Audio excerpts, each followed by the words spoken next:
I would not be the person I am today had I not walked through those valleys. Those valleys were preparation of developing compassion, empathy for broken, hurting individuals. My financial collapse, my sexual abuse that I went through actually helped me identify with people that are hurting around our world. Yeah. And instead of speaking down to people, I'm actually offering them a hand up. Hey everyone, welcome to the Heart Healthy Hustle Show. You're in for a treat today, so stay tuned. What are you getting after? What seeds are you planting? What are you overcoming? Think big. Think even bigger. Take some risks. God's got your back. Go for it. Don't hold back. Don't ever have regrets in your life. Go fail. Go grow from those things. Live your life.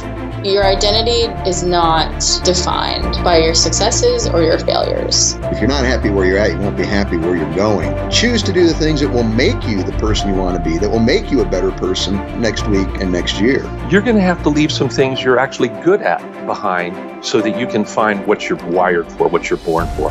Being a world-class entrepreneur is being in every area of life excellent. It is the little things that are so easy not to do. The best thing that you can do is assume the best in people. I want people around the world to believe they can do something great with their life. If I build the biggest business, but I destroy my physical body and I lose my health, I don't think that's success. While you're on the journey climbing to success, never forget the things that matter most.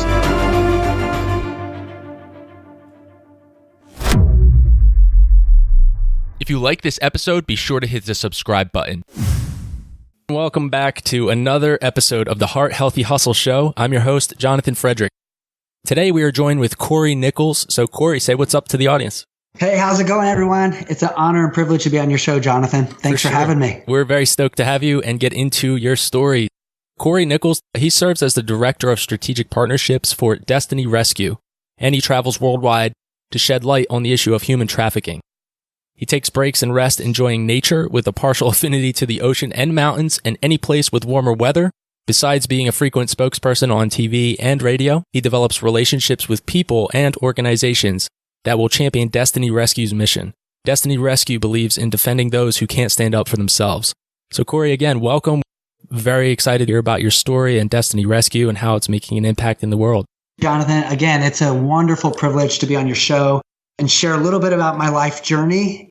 Hopefully it can help some people. It resonates with certain people in your audience. If they find themselves in a difficult spot, they realize that there's better days ahead. Go ahead and share any gaps from that intro. I think my life story, I have a passion to help set people free, to find and fulfill their purpose. Obviously, I'm helping rescue children out of the commercial sex industry around the world. I work for an incredible organization that does that on a daily basis. But my heart also extends beyond doing that. I have a heart and passion to help people get unstuck in life, to find their purpose. Many times out of the pain of our past can be a stepping stone to launch us into our ultimate purpose. We are definitely cut from a similar cloth. We had both worked out before this interview. You're in Atlanta, Georgia right now, correct? That's correct. I live in downtown Atlanta. If you're familiar with Atlanta, I live in Midtown. So I love living in the heart of the city. There's estimates to be over 6 million people in the metro area, and it's booming. It's a booming city with lots of flourishing businesses, a great airport to fly in and out of. So I'm grateful. Cory, we typically start out the show with a favorite success quote, a saying that motivates you every day. Share with the audience what you got and what it means to you. There's a quote by Sir Edmund Burke. It says this: "The only thing necessary for the triumph of evil in our world is that good men and women do nothing." You come across a real need in life. You come across crossroads where you have to make a decision to act and do something or walk on by and do nothing.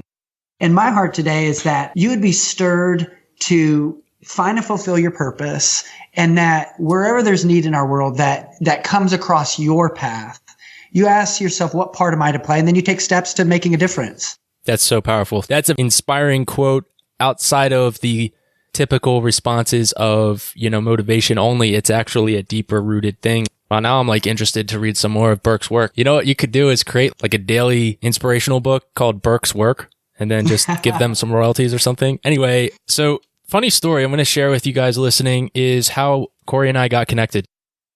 I was minding my own business. I'm always reaching out to people to get new guests on the show, bring in some of the most intriguing people to my life. and sharing that with you, the listener. I got a letter in the mail and I opened it up, and not much old school mail comes to me these days, except from my grandpop Fred. Shout out to you, Grandpop. He sent me a letter with his article. He occasionally does that. And it's from Guidepost Magazine. It was a February article. It's 8 to 10 pages. And it was detailing a lot of your story, Cory. It really spoke to me because of some of the details earlier on in your story. And my grandpop was actually recommending that I invite you onto the show. So I was like, yeah, I mean, I don't know if, I'm sure this guy's super busy, traveling the world, speaking, bringing attention to Destiny Rescue and what that stands for. But I'm very grateful to borrow some of your time this weekend so we can bring some more attention to not only what Destiny Rescue is doing, but also the development of your life story as well, to encourage some of the listeners. A lot of us are developing our life values right now. We're figuring out our purpose. I have friends who say, my life isn't so bad. I'm happy. I'm grateful. I have work. I'm doing my thing, but I just don't know what my purpose is yet. And it's driving me crazy. I just feel like there's bugs crawling under my skin because I know there's more that I'm supposed to do with my life. It's not even from a selfish point of view. These are good people in my mind. They really want to overcome something greater. That's the story behind myself and Cory connecting. Cory, I'd love to jump into going back in time a bit, back to your earlier 20s before you found your purpose, particularly back as early as some of the shaping circumstances and life events that you went through, even as early back as a teenager. In the article, talk about a lot of emotional family trauma.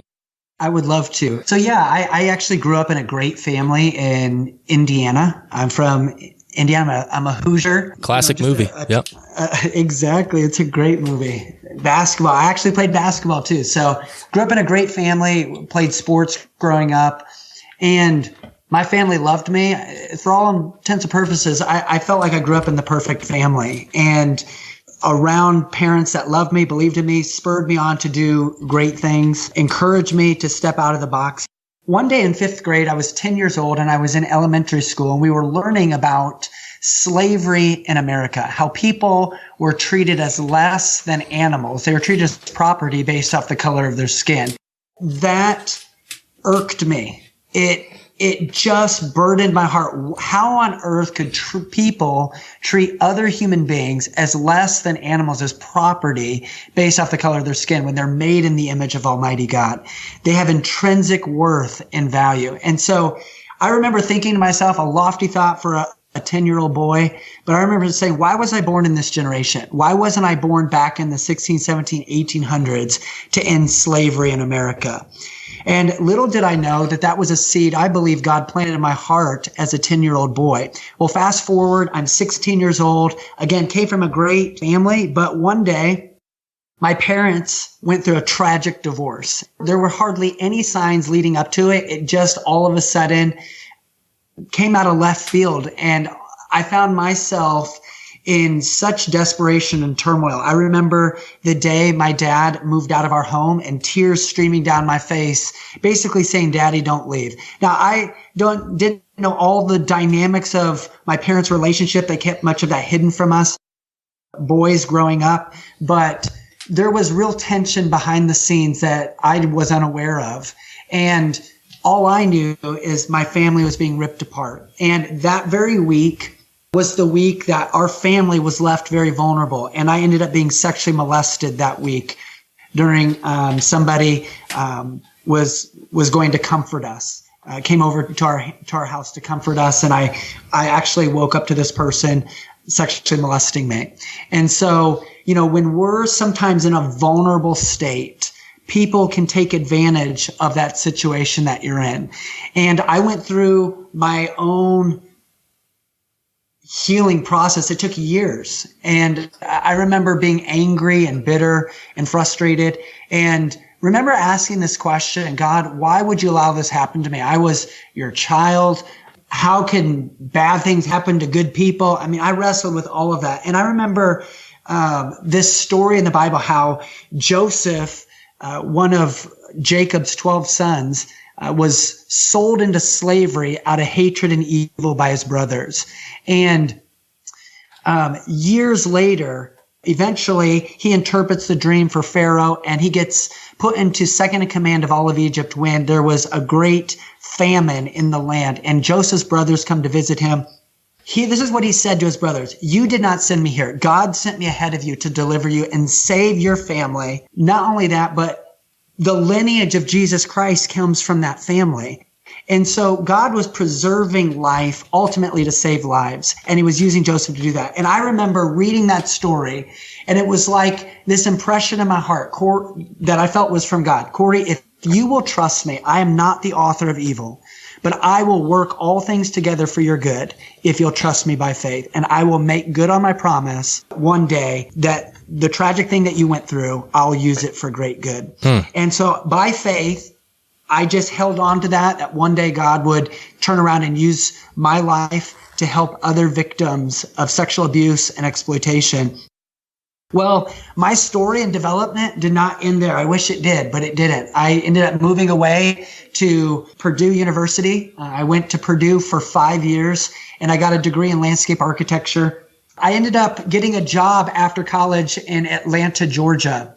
And I was working for a landscape architecture firm, and I was excelling at my career. And I had a nice house and a nice sports car.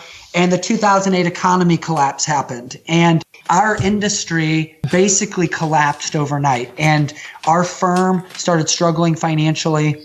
We got pay cuts and pay cuts and pay cuts and eventually layoffs. And eventually my number was called to where I got laid off. And being a specialized field, I couldn't find work coast to coast. And I had a mortgage, I had a car payment, I had lots of bills. Eventually it caught up with me and I couldn't sustain it. But I could not sell my house because I was upside down in my house. I was upside down in my car payment, couldn't sell anything. And I remember the day putting all of my furniture out on my driveway. I had a short window of time to sell it, couldn't sell it. So basically I had to give it all away. And I moved home to my dad and stepmom's basement for the first time in 11 years after living on my own, in their basement for 2 years without a car. How old were you at this point? Financially, I was 30 years old, like 28 to 30 years old. And it was very humbling. And it was in that low point that I had a religious person call me up and say, well, you must be doing something wrong. Why would all this stuff happen to you? And I remember thinking to myself, I don't know if I'm in sin or not, but I think I'm going to be in about 2 seconds because I'm going to reach through this phone. I'm going to, where's your compassion for what I've gone through? But little did I know that there were elements of pride and arrogance in my life. And I judged people based off the financial conditions they were in. And I had no clue at what led them into those situations. I had a one-size-fit-all, get a job at McDonald's. Having walked that own journey, being college educated, very driven, knew how to save my money. I had never been in credit card debt. And now all of a sudden, there was nothing I could do from getting out from being in this mountain financial collapse and really disaster. It was like the perfect storm. I remember having to declare bankruptcy. And it was in this dark low point, living in my dad and stepmom's basement. Both my parents are remarried at this point. I should be further along than what I am. I'm 30 years old, and it was like almost a midlife crisis. I'm like, what is happening? I feel like I've been labeled by everything known to man, and I have nothing to show for myself. But it was in that dark moment that I felt an impression in my heart that God spoke to me. He said, Cory, I want you to set captives free. I was like, what does that even mean? I'm broke. I have no money. I have nothing to my name. What could I possibly? I felt like he said to me, Cory, I don't need anything from you. I own everything. I want you. I want you to be willing and available to go wherever I want, whenever I want. And I want you to be able to say whatever I want you to say, whenever I want you to say it. Are you willing? And I said, whatever that is, God, in humility, I just said yes. So I was talking with a friend of mine a short time later about this conversation I was having with God, wrestling match, really. She said, well, have you ever considered writing a blog? You have a really interesting story. I go, no, I don't even know what a blog is. Like, I ran from writing in college. I said, but what do I have to lose? So I started this free blog on blogger.com. And within 2 months of me launching it, the largest Christian newspaper company in the country contacted me, the editor-in-chief. She said, we found your blog. We love how you write. We think that the message you're sharing needs to be told. What would you think about coming on staff and writing for us? You get paid per word that you write in our publication. And I said, what do I have to lose? So that began a published writing career for me. And it was through those low points that I began to develop passion for hurting people around the world. I eventually came across the work of Destiny Rescue while writing for this newspaper company. Let me interject there, Cory, before we get into Destiny Rescue. The interesting thing that really stood out to me about that transition was you had started writing for free. There was no salary attached to that. It was not for your own ego or recognition. I mean, correct? I mean, you were doing it because your friend said, hey, you have an interesting story. You should write about it. That's correct. There was no self-motivation. I had no clue you could get paid doing it. That's a big part of what spoke to me about that article. A lot of people would just say, well, I don't see any benefit to doing that. I'm just going to wallow and I'm going to be angry, or I'm just going to... You had decent excuses for self-pity. I mean, when you get approached by... How did they find your work on the website you were on before they found you? I would link my blog to social media and they found me on Facebook. Was it that one of the pieces that you wrote went semi-viral, or was it that somebody shared it with somebody? To be honest with you, I was in Chicago going to meet up with this girl, and I get an email from this editor-in-chief, and she's like, I found your blog. This is crazy. We're revamping our writers, and we think that you have the talent and the ability to write for us. What would you think about becoming a paid writer for us? And you get paid per word that you write. So it's not a lot, but it's a starting point. And so I was like, does this even happen? Here I am in many ways on the backside of the desert, not even looking to be found. Yeah. That's so powerful because you stepped out in faith, and because you took a step with that blog, you were doing it with a generous heart, with a servant spirit. Because you did that, 3 friendships away found it. And so happens they were the largest publication, and they actually invited you to work with them. Was it by an act of faith that you stepped out to write? For sure. In college, I'd always been ridiculed for writing because my writing was very, for the common person. It wasn't scholarly writing, like big words, but it was relatable. And so I kind of ran from writing. This is powerful. How did that painful transition reveal to you? You mentioned you had some struggles with pride and arrogance, right? So how did that painful season, how did God use that to reveal those struggles to you? I was angry at my friend for even thinking that I was in sin over this horrific environment that I was in. I didn't sign up for it. I was good with my money. I gave generously with my money. And so for him to judge and criticize me and label me as somebody that's not a good steward financially, that obviously you must be doing something wrong, is the first thing out of his mouth. It really irritated me. But in humility, I got on my knees. So the story that came to my mind when I humbled myself was the story of Job. Job did nothing wrong, and he lost everything. Everything. He lost all his wealth. And he had 3 friends that came and judged him. This is why you're in this situation. But this is what Job said this. But when he has tested me, I'll come forth as pure gold. God was taking me through a refining moment in my life, so that instead of looking through a critical lens, I looked through a lens of compassion. So when I started going back to working for this newspaper company, I came across the work of Destiny Rescue, and I went overseas on this team trip to visit their work, visit their safe homes, interview the founder. And my goal was to write a favorable article on the organization and to understand why children are being bought and sold in the sex industry. And I interviewed the founder, and halfway through the trip, he approached me and said, "Our writer's leaving the organization. What would you think about coming on staff and writing for us?" And at the time, I was getting opportunity to speak out into the community. I was getting opportunities at conferences and various events to speak and share more of my story and the things I learned on my journey. And I also was writing for this newspaper company. And so I was like, clearly being asked to live and work in Chiang Rai, Thailand, does not fit into what I'm currently doing. Yeah. So I appreciate the offer, but no, thank you. I came back to the States and I couldn't sleep for 2 weeks. Really? Like, this thought just kept ticking at my heart to be a voice for these kids.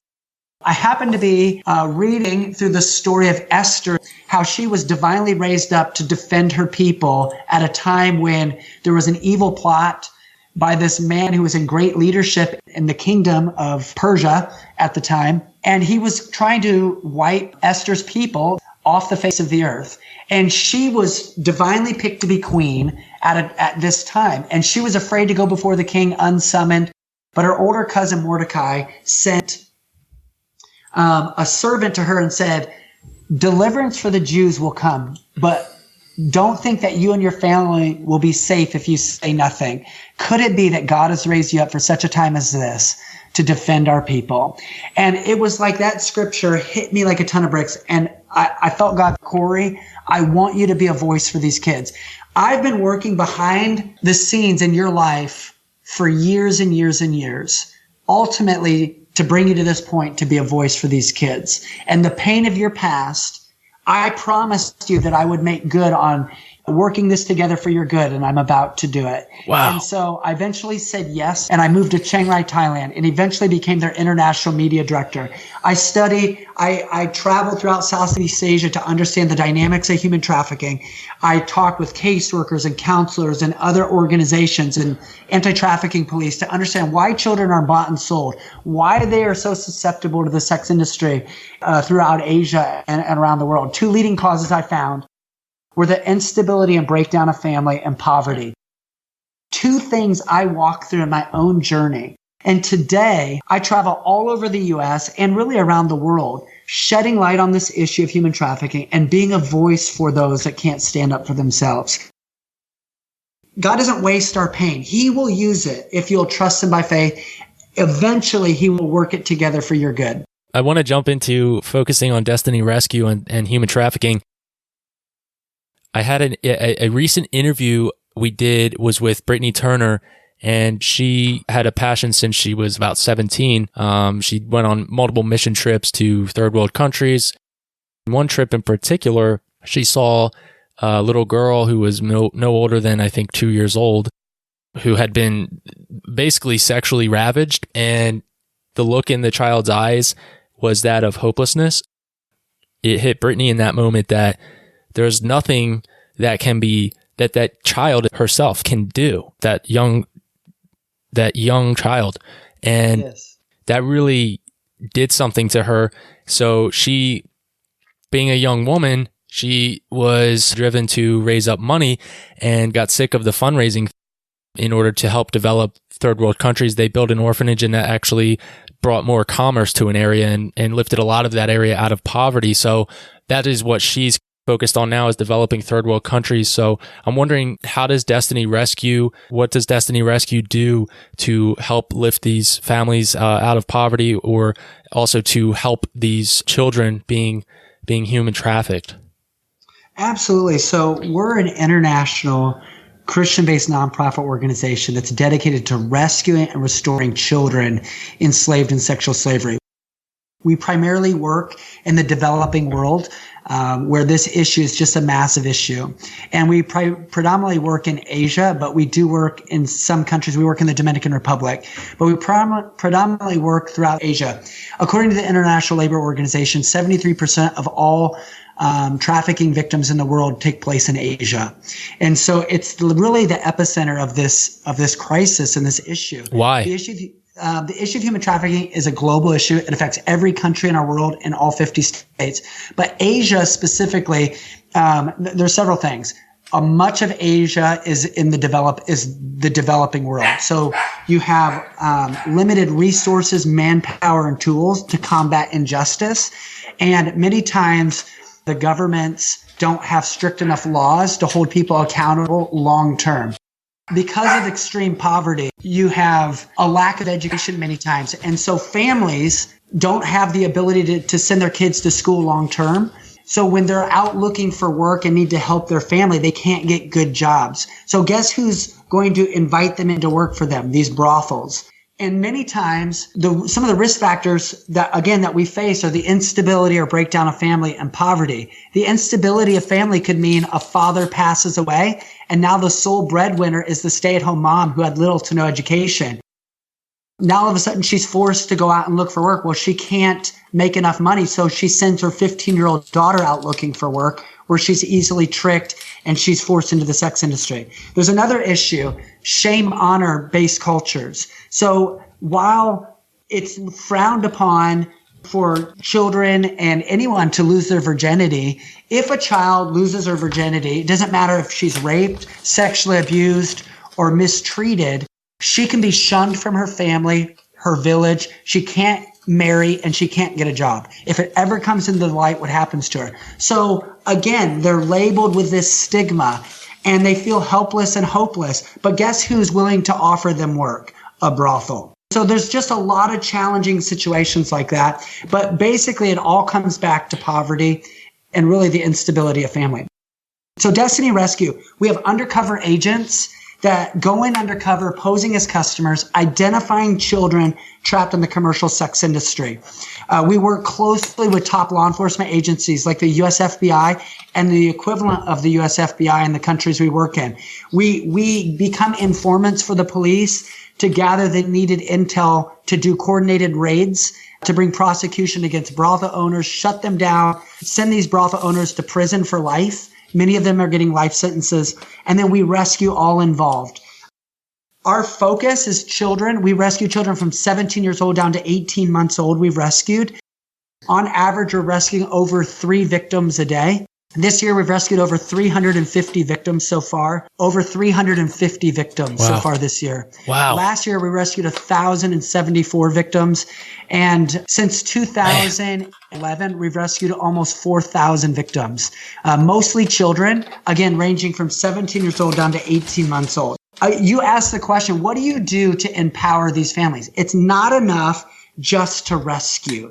You have to understand the root causes of why these kids and these families end up in these vulnerable situations. And so we have caseworkers and counselors that will go explore and uncover why the children ended up in the sex industry. We will go back and investigate the family situation, and we will uncover the root causes. And so if the parents knowingly sold their children or it was an unsafe environment for them to return to, those children, we have safe homes in the countries we work in, or we will refer the children to other like-minded aftercare programs. But in our care and in our safe homes, they'll get professional-based counseling, they'll get education, they'll get vocational training, really to empower them so that when they're reintegrated, they have the ability to get a really good job and stimulate income for themselves and their family.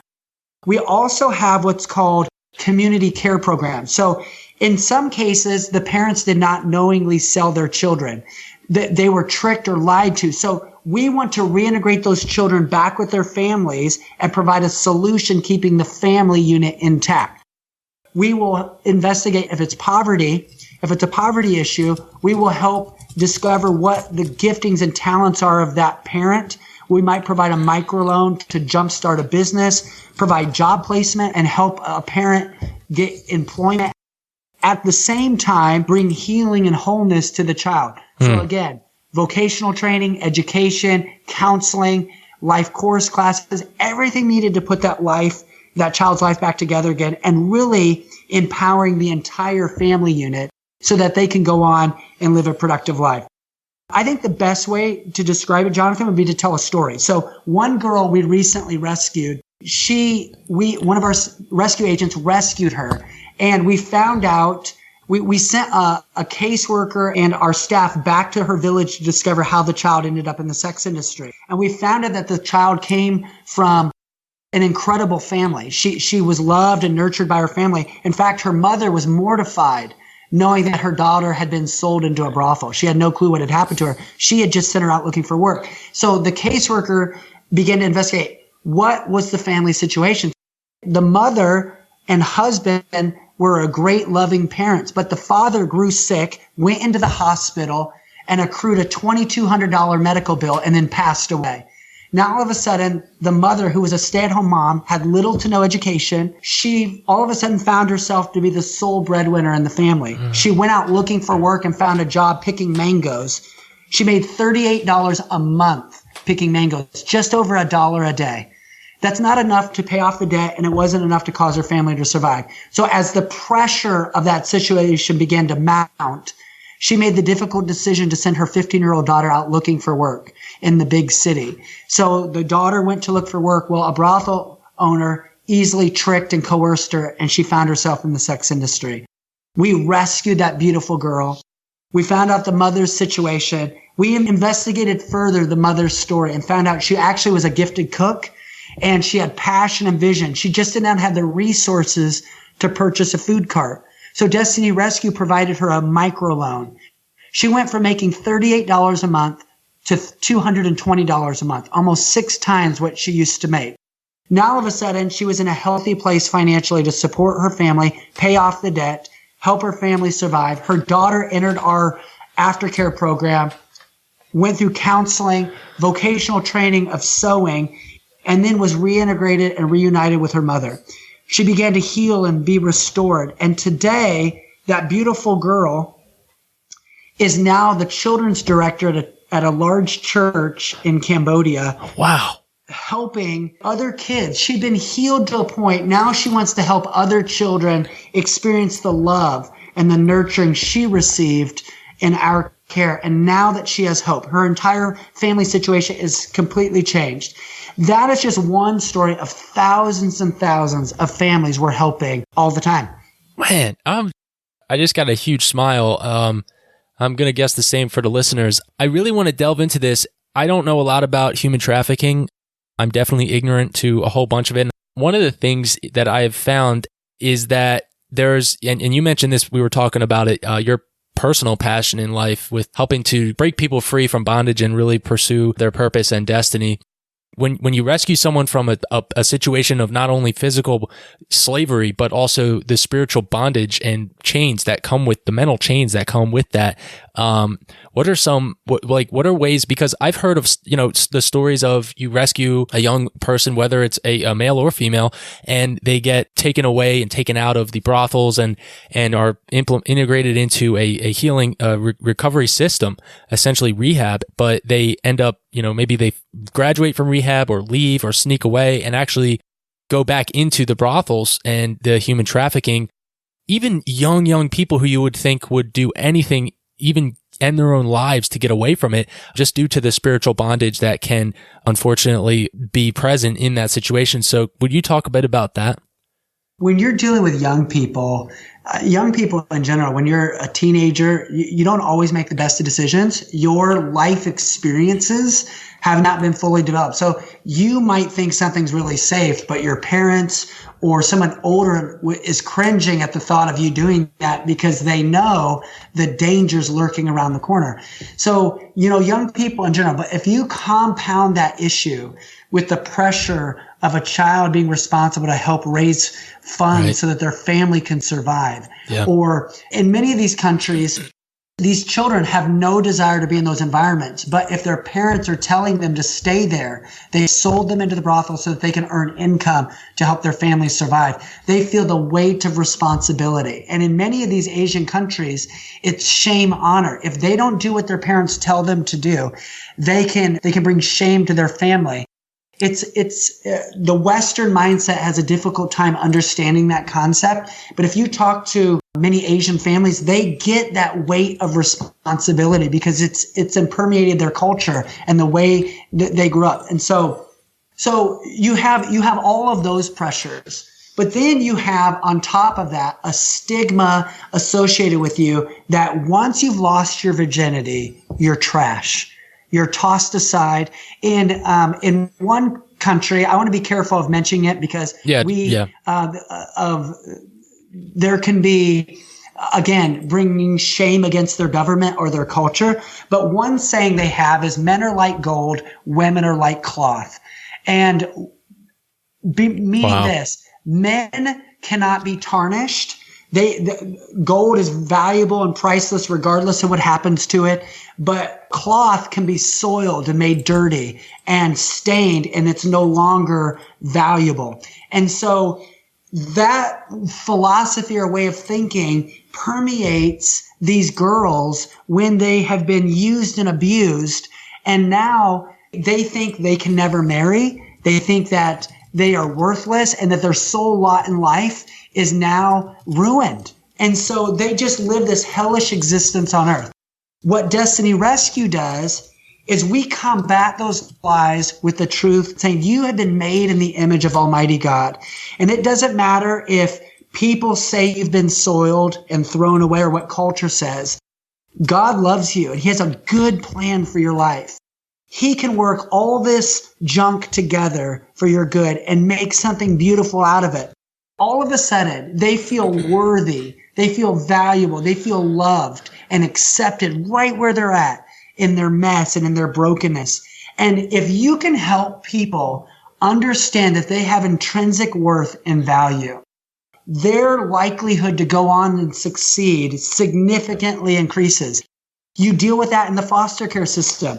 If they can have a mentor in their life, these kids that come from these broken families, that someone instills belief in them, the likelihood that they go on to achieve greatness, where they can graduate high school, go on to college, graduate college, become leaders in their community, significantly increases their chances of going on to live productive lives in their communities and around the world. Our organization, we want to instill in these kids and these families that we rescue and we are helping, that you can succeed. Yes. You can fulfill the dream and purpose God has put you on this earth for. Yes. You're not a mistake. You're not trash. You're not secondhand because this has happened to you. In fact, because this has happened to you, you can be more resilient. You can be stronger. You know, a bone that breaks, when it's fused back together, it becomes stronger in that point than it was if it had not broken altogether. Mm-hmm. And so that is a beautiful depiction of when people go through tragedy and difficulty in life. It looks like it has crushed you. It looks like it has broken you. But God has a way of helping the human spirit be resilient. It actually can come back stronger than ever, and you can impact others around you. I had the wonderful privilege of sharing my story with many of the rescue girls, and they would tell our caseworkers and our counselors, I want to be like Cory one day, and I want to be able to tell the world my story so that others who have experienced the shame and the guilt that I've experienced know that there's hope beyond abuse and exploitation. It's powerful. I really want to touch on the importance of us stepping up into what our actual destiny is and our purpose is in this season, and doing it without shame, because had you held back, had you not taken a step out in faith, even a smaller thing, more or less. I mean, writing an article on a blog, if it wasn't free, it probably wasn't that expensive to write some things, right? Online. That's correct.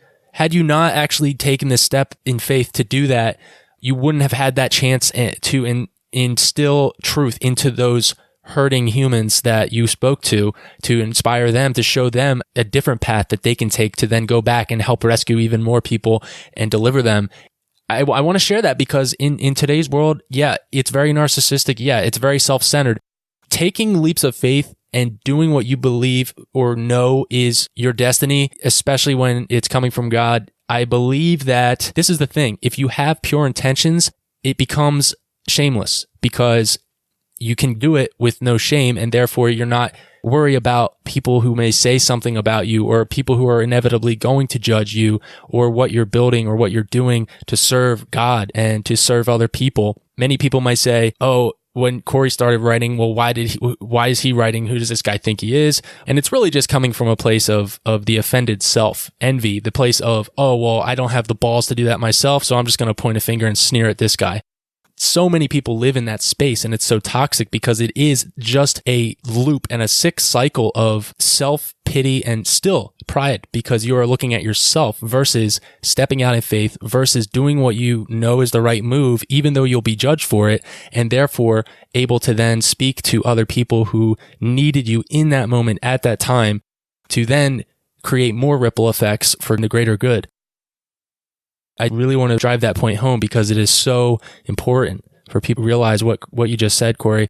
You weren't necessarily coming at it from that angle, but that's something I picked up from it. I couldn't agree more, Jonathan. I would not be the person I am today had I not walked through those valleys. Those valleys were preparation of developing compassion, empathy for broken, hurting individuals. My financial collapse, my sexual abuse that I went through actually helps me identify with people that are hurting around our world. Yeah. And instead of speaking down to people, I'm actually offering them a hand up. It comes from a place of genuine care versus just flippantly saying like a one size fits all, this is the answer of what you should do. They're complex issues and everyone's story is unique. I just want to encourage your listeners. If you're walking through a difficult season, number one, it's a season. It's not going to last forever. Don't quit. Don't give up. Look at it as a, yes, it's painful, but walking through that, you will become a person with resilience, strength, and you will be able to offer others hope one day. I look at the process of making wine. In order for wine to become wine, you have to crush grapes. Like grapes have to be crushed, and no one likes going through a crushing process. No one likes going through a humiliating financial collapse where you have to declare bankruptcy. But can I tell you, that was one of the best things that ever happened to me. Yeah. Because it taught me compassion. I'm way more sympathetic towards people today, and I don't have a chip on my shoulder like I did in my early 20s. And also, I want to challenge the listeners to step outside of not just yourself, but your life situation right now. However bad it is, I'm not pretending to know your situation or how bad it may be or how awesome it might be right now. Stepping outside of it completely and looking at it from an aerial point of view, a bird's eye point of view, so to speak, where you're just looking at it almost like a fly on the wall, so to speak.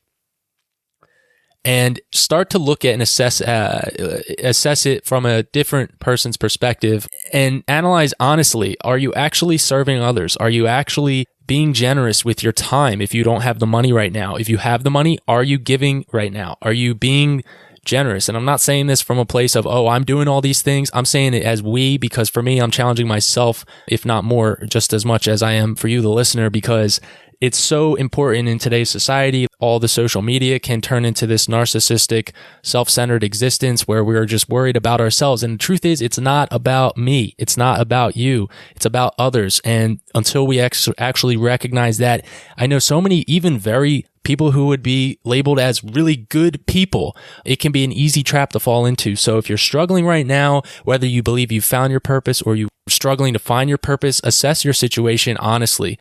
I would challenge us all to get out there and do more. I'm challenged right now when you were talking about foster care to find a place where I can go in and act as a mentor to some children in the system. And I would never have thought to do that had we not been talking. It just reveals some truth to me about my areas that need big time improvement in my own life. So thank you for sharing that, Cory. Cool. So let's shift gears into definitely touching back on Destiny Rescue again before we end the interview.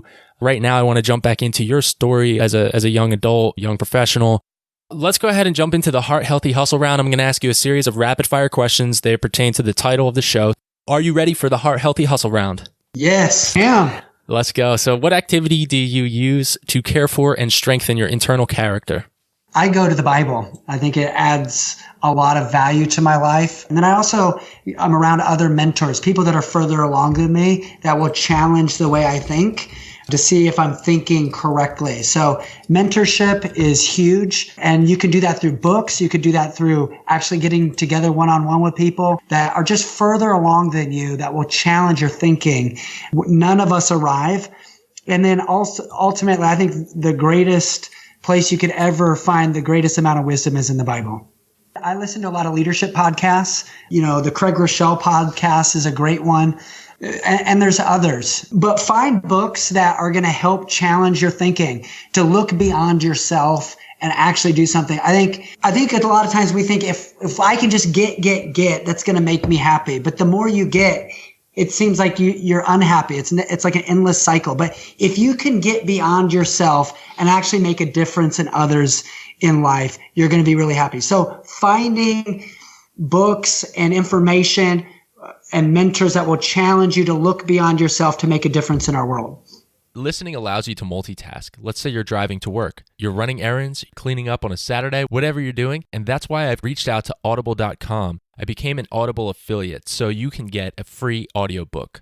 I use Audible for many of my audiobooks, tremendous selection of books readily available. So if you don't want to spend a monthly subscription to Audible, put in your name and email, at which point you can listen to that audiobook, keep it forever, and cancel your subscription before 30 days so that you don't get charged for the monthly subscription.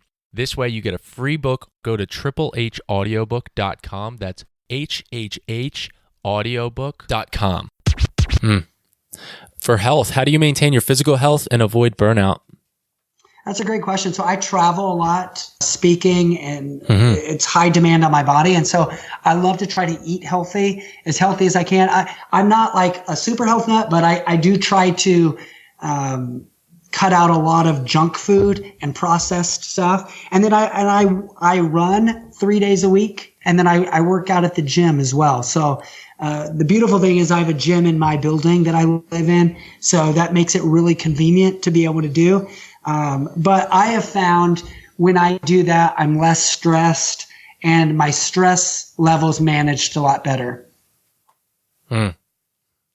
Health. That's an important category I already asked you about. Hustle. What's your main motivation for doing what you do? What's your why? Yeah, my why. Again, I'm a Christian, and so I believe with all of my heart that God has called me to help set captives free. It's what drives me every day. And looking back at my life, the brokenness that I went through, the pain and the years of it was years of pain. To see where I'm at today, the faithfulness of God 29 years later, to see God's faithfulness, there's nothing like that. And I want to spend the rest of my life helping people discover they have a purpose. There's purpose in the pain, that don't give up. You can find and fulfill your purpose. And as long as you're breathing on planet Earth, you have a purpose to be here. And I hope that you can achieve all that's in your heart. Yeah, it's really important, and I think it's easy to distract. What I want to do is jump back now into Destiny Rescue, and everything you guys are doing is so great and wonderful, and I can't express gratitude as just a person who I'm passionate about standing up for people who can't stand up for themselves and instilling courage into these young people, or whatever age they may be. One of the questions people may ask is, well, I've heard stories like this before, or, no disrespect to you, but how can God allow this to happen if he's really all, like you're saying, stuff about restoring lives and delivering people from bondage and helping people? But if God is all powerful, and I'm going to get you with this one because I know it's a hard question, whatever your answer is respected. I want to know because so many people have this question, and it's a fair question to ask, and I've struggled to answer it. I just philosophically and theologically, I'm not scholarly. I think that even the things that really messed me up, Cory, in my upbringing or in things I've gone through, whether it be a car accident or things in my life that not really everybody knew about, were traumatic. In the moments where I was just angry and confused, looking back, it's built me into a courageous person. And it's all like you said more than once in this interview, it all works together and is used to forge who we are for this short term on earth. And I want to ask you also about, through these seasons, transitioning, how can we go through that grieving process effectively so we don't get stuck? The question first is, how can God allow these things to happen with human trafficking?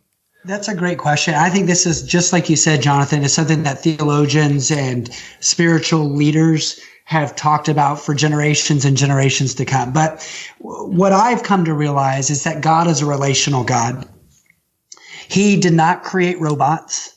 He created you and I and every person on this earth with a free will. And he's inviting people to an incredible life. But we also have a nature that is bent to do things that are contrary, carnal nature, these impulses that are inside of us. And obviously that happened at the fall of man, at the very beginning. God is not going to force us to do anything. He will prompt us. He will guide us to a path and a good plan. But ultimately, he wanted people to have free will to choose him, to be in relationship with him, or to reject him. And so God offers this amazing relationship with every person on earth. And they have the freedom to choose that relationship with him or reject it. And I truly believe that if people understood just how much God loved them, I don't know exactly when you're going to play this, but Easter is either around the corner or it's tomorrow. God sent his son during the fullness of time to pay for the penalty of man's brokenness and man's sinfulness. He wanted to be in right relationship with with human beings. And so my thing is the reason sin is in our world and evil things happen is because people reject God's plan and go after a selfish carnal desires, and they take advantage of people, and it's an ugly thing. And God could step in and stop all of it if he wanted to. And that's a great question why he doesn't do that at times. I don't understand that. But one thing I do know is that God does work it together for our good, and I'm a living testimony of that. It's a really tough question. Most people don't identify as atheists. In fact, many people believe in a higher power. A lot of people I spoke with, we went out to Portland recently and did a lot of approaching people on the street to figure out and learn about the culture there and where people are from and what they believe and why. And most people believe in a higher power to some extent. What I found is many people, for valid reasons, are angry at God, what they may see as God, for allowing certain things to happen. And they're just like, well, if there's really a God. And then by that point, they're so frustrated. They're just like, yeah, forget it. I'm agnostic. Definitely a spiritually heavy show today. And I'm appreciative of you sharing truth on the show, Cory. I really think that this is going to speak to a lot of people who may have needed this right at this moment in their life. Can you share with the audience what you think may be holding most people back from either discovering their purpose or that next breakthrough or that next comeback season? It's fun. We already touched on the fact that it's important to go through the rain so that we can enjoy the sun, but it's easy to think that life would be better if it was all championship rings and all money and all wins and all this stuff. In reality, that can also be a miserable existence, and it can be all taken away in an instant. And what do you think is holding most proactive individuals back from fully thriving and actually becoming that person that they know they can and should become? There's a couple of things that come to mind. One is the issue of unforgiveness. Unforgiveness is poison to our souls. Wow. It causes us to live in bitterness. It causes us to look through a lens that's tainted. And I'll never forget, but when my dad moved out of our home, I resented my dad. Resented. I didn't want anything to do with him anymore. And I lived with anger and bitterness for years and years and years.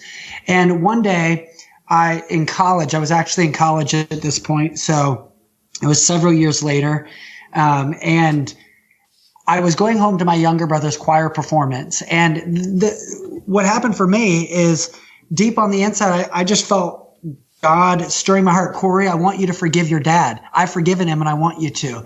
And this internal wrestling match went on inside me. No, he hurt me, he moved out of our family, and I cast all the blame on my dad, and I just was so angry.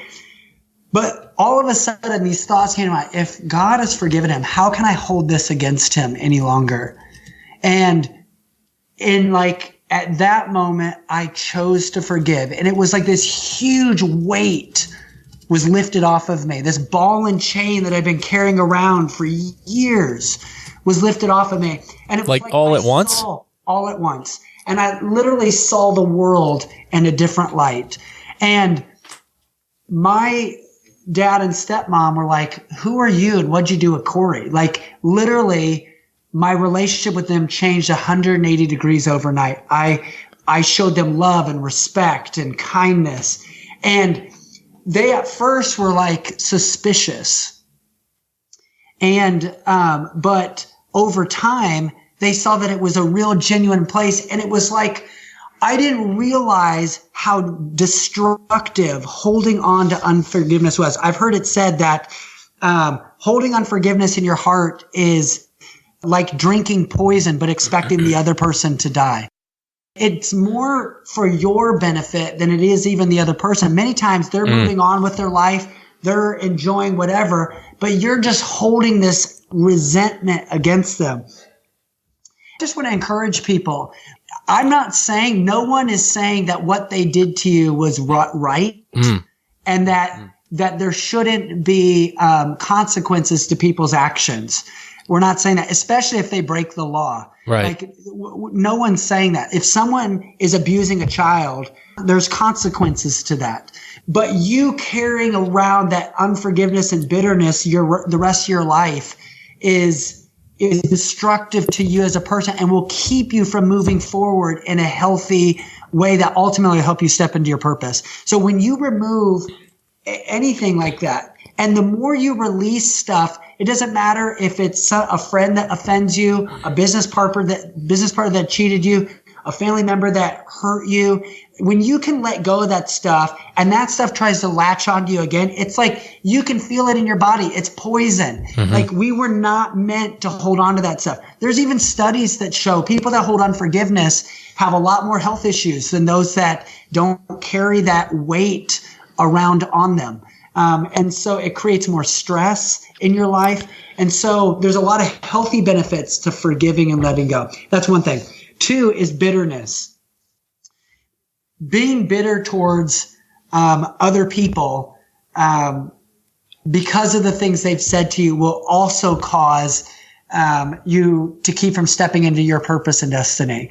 You've got to learn to celebrate others and look beyond their weaknesses. We all have weaknesses. Here's a moment of truth. You have weaknesses too. Yeah. Many times we look through a set of rose-colored glasses when it comes to ourselves. Giving people freedom to not be perfect. Yeah. Actually improve your relationships all the way around. You recognize you're not perfect. Yeah. And you realize that grace and mercy has been extended to you. You can extend it to others and it's amazing how your relationships begin to flourish because of that. That was a defining moment in my life, and it made me realize about all my relationships. Help me to be quick to forgive, be gracious and merciful to others. And then one last thing, don't be envious of others.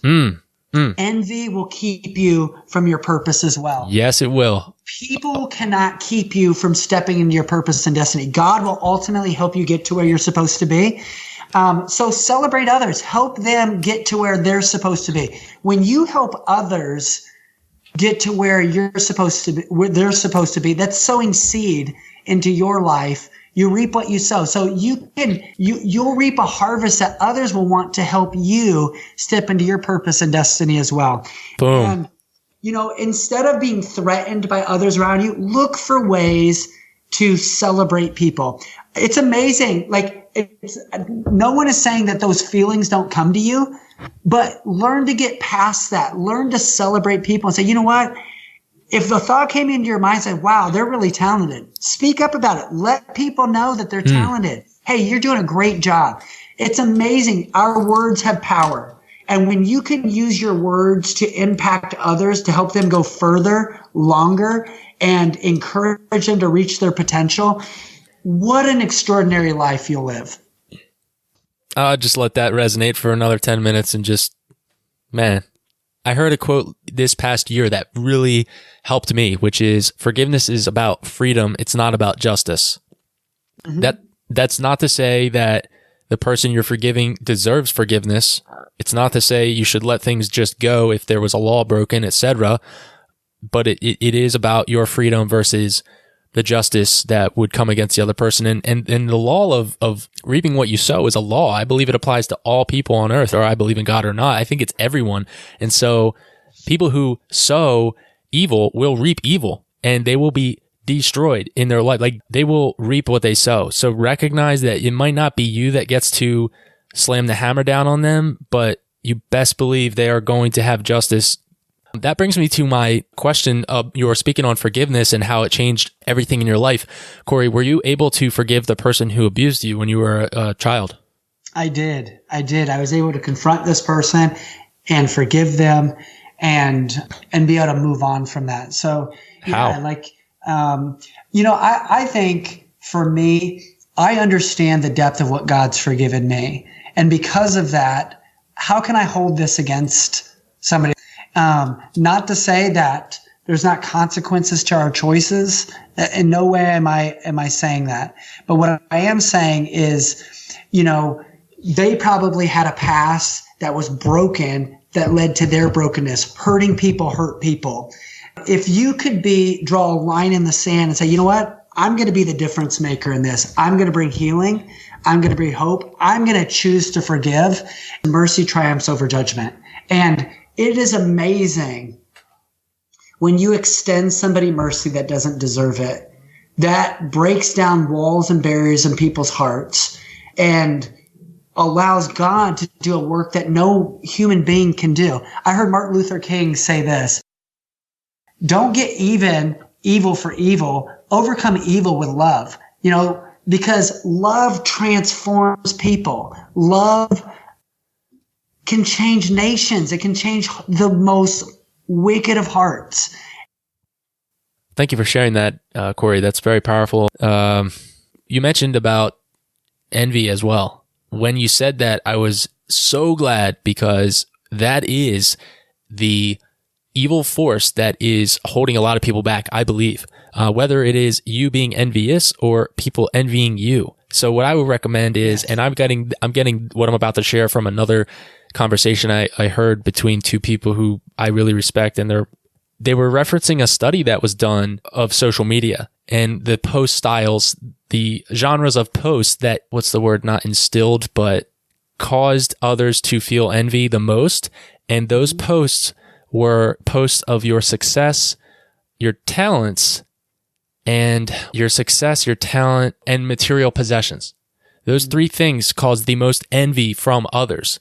And the sad thing is, our egos keep us so often trapped in this little bubble of thinking that some sort of twisted, envious validation is somehow a good thing for us. But in reality, when you are, even if it's not your intention to make people feel envy of you posting whatever material possession, or you genuinely are like a kind heart and you just want to share to inspire others and say, oh, look at my talent here. I'm not saying this to keep you from posting if that's your intentions are good. But if you're posting with the intention of, oh, I hope so-and-so sees this or something like that at any level, I would recommend you stop, because you are actually opening a door to an evil spiritual force that could actually significantly affect your life and your family in a negative way, because envy is really strong, and people don't really need much help to feel envy. And when you help them and give them, a little IV drip of an Instagram post of, here's how quote unquote perfect my life is today, and oh, next week, here it is now. Just be very tactful about how and what you share and why. If you can have genuine intentions and a good heart behind each post, then go for it. But in my mind, even if I have good intentions behind a post at times, I'm learning how to become, I don't want others to, and people will envy you. I'm not saying that it's never going to happen. It can happen from in different ways. That's not something you should be out on the lookout for, but just be aware. I want to challenge, the listeners and myself to not post things to try to stir up envy, because that is just not the move. I guarantee you. And the funniest thing is too, like even if you were to, let's say you hate your family, here's just a funny example. You pull up to a family reunion in 5 years and you've made it economically, and your life is so good, and you have a smoking hot spouse and some children, and everyone's thriving, and you have a nice cars and everything, all these worldly successes. Everyone in that family that you still have bitterness against, or you hate them for whatever reasons, they're going to pretend like they don't even see you. They're going to treat you with a level of insignificance, and it's going to drain you in that moment if your intentions are to make them envious. So just be aware of that, because there's never really like a sense of satisfaction or relief that will come to you from trying to stir up envy. It's just a lose-lose for everyone. Would you agree with that, Cory? Yeah, again, God cares about what's going on in your heart. And if your motives are wrong for why you do things, God's going to work with you and tweak it to where that you do things with a proper motive. We should live to serve others.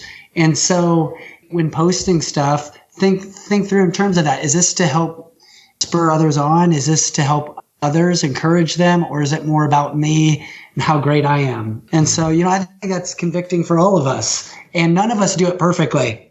So I think the more you can live free of envy, the healthier of a person you are, and the more settled you are in your own skin. You're just pleased with who you're supposed to be, and you can celebrate others. You're going to live a life of peace and joy, and you're going to flourish. That's so powerful. Thank you for sharing that. And Cory, if you can transition now your mind to back when you were really confused, you're going through that turbulent time in your late 20s, and you're like, what is going on? I thought I was starting to get some momentum of success. Now I'm losing everything. I'm going bankrupt, essentially. And if you could go back in time and you saw yourself sitting on a park bench looking out over a body of water, you saw your younger self in that dark chapter, you had an opportunity, present day, Cory, to go up and sit next to yourself and put your arm around your own shoulder. What would you share with that young man, and why? Don't listen to the critics. Stay at rest. Don't be stressed out. God has a good plan, and he's using this to shape you. If you'll just trust God instead of like, my world's collapsing, I would have just had so many more days of peace and rest. Again, life's a journey. I would definitely tell my younger self that this is actually going to be really good for you. If you will just hang on and not get bent out of shape, this is actually going to be a formidable time for you that's going to push you into your purpose. In my own life, Cory, is in this last year especially, has kind of given me I'm in a redemption season, I believe, and it's amazing. But I'll be driving and listening to a song and a lyric speaks to me, and I'm thinking, wow, I passed the exit that I used to drive to work to when I first moved to North Carolina, like every morning, and I'd pass that exit because I remembered in that season of my life, God gave me the discernment and the gracious understanding that this isn't, the rest of my life won't be this season. And I'll pass that exit and I'll remember, I just get overwhelmed with gratitude. And, it's such an amazing, energizing thing when you recognize that God's got you and you don't have to worry. Yes. And you can just kind of like pull your hands off of the wheel, metaphorically, and really just smile and honestly just delight in the moment because it's going to work out. There is healing available. There is redemption available. You just got to be open to it. I would invite people to search for it. Stay curious, ask questions, reach out to people, ask for help, encourage others. Even when you're feeling discouraged, that is a huge help to me. Has been, if I get down in the dumps, to just pour encouragement onto other people, acknowledge them, affirm them, and keep cheering for others. And it's a really good thing to do despite your situation. Cory, share your 3 most influential books and why. Battlefield of the Mind by Joyce Meyer was a great book. It taught me a lot of what's going on in your mind matters and helps you learn how to combat the lies of what I believe is the enemy of your soul with the truth of God's word. And that was a pivotal book in my life at a very vulnerable time of brokenness that helped me on my road to healing. So that was a great book. Another book called The Dream Giver, I believe, by Bruce Wilkerson, was a great book. And it's anybody out there that they believe they have a dream from God or a purpose that they feel connected to. It just was very good for me, helping me navigate many of these seasons I was in of brokenness. My world seems flipped upside down. I thought God was with me. Where's he at? That was a very formidable book in my life. I mean, there's a lot of leadership books I've read that were instrumental. I really like Craig Groeschel as a leadership go-to guy. He's very practical and action-oriented. So it's not a book, but it's a podcast. I'm not sure if he's written a book on leadership or not, but I would say those. I'll have to check into Craig and also those books. Yeah, absolutely. Cory, how can the audience connect with you after the show, keep in contact with you, as well as what Destiny Rescue is doing and possibly contribute in some way? Absolutely. So if our organization, Destiny Rescue, is connected with you, you want to learn more about how to fight and defend kids, visit our website, destinyrescue.org. Again, that's destinyrescue.org. There's a lot of great information there, how you can get involved, to become a partner of ours, to visit our work overseas, to just making impact or just learning more information about the issue. Also, if some of my story and the things I've been sharing with you have resonated with you, I have a personal website, CoryNickOls.com, and that's CoryNickOls.com. I'm on social media, Instagram, Twitter, Facebook. You can find all of those on my website as well. I would love to hear from you and connect with you. 100%, guys. Be sure to go to destinyrescue.org as well as Cory's website, CoryNickOls.com. I feel called to help. The rest of my life is to help people get unstuck, to realize there's hope, that the seasons you're in, they're exactly that, a season. And you can find and fulfill your purpose. You can know that there's a creator that loves you, that believes in you, and he made you for a purpose on this earth. And then ultimately, I have a passion to help people be free of sexual abuse and exploitation. And so you can link arms with our organization that's fighting and defending kids. We're rescuing on average over 3 victims a day and helping them, give them back. I would be honored to meet you, to hear from you, and hopefully we can join arms together in this fight in the days ahead. 100%. Cory Nickols, thank you so much, sir. We really appreciate everything you do, being an example of how we can live out our purpose for our lives as well. So thank you. Thank you, Jonathan. Again, what a wonderful privilege to be on your show, your podcast. And I just want to say thank you to you for having the courage to step out and do what you're doing. You're inspiring lots of people to live their best life. And so, again, what a wonderful privilege to be on your show. Thank you.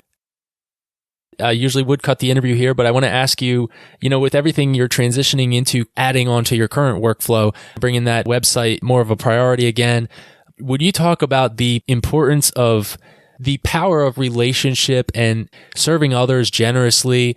When I started working for Destiny Rescue, I felt a deep conviction: don't self-promote yourself. Yeah. Serve this organization 100% with all your heart. And so I just did exactly that. And, every step of the way, God has directed my steps back to the United States, where I was a regional director and eventually the director of development, and now Destiny Rescue's director of strategic partnerships and chief spokesperson for the organization. And in this role, my boss has asked me to continue to grow my brand, if you will. And so what a perfect opportunity to begin to write again and shed light on more aspects of my journey and story that goes beyond the work of Destiny Rescue.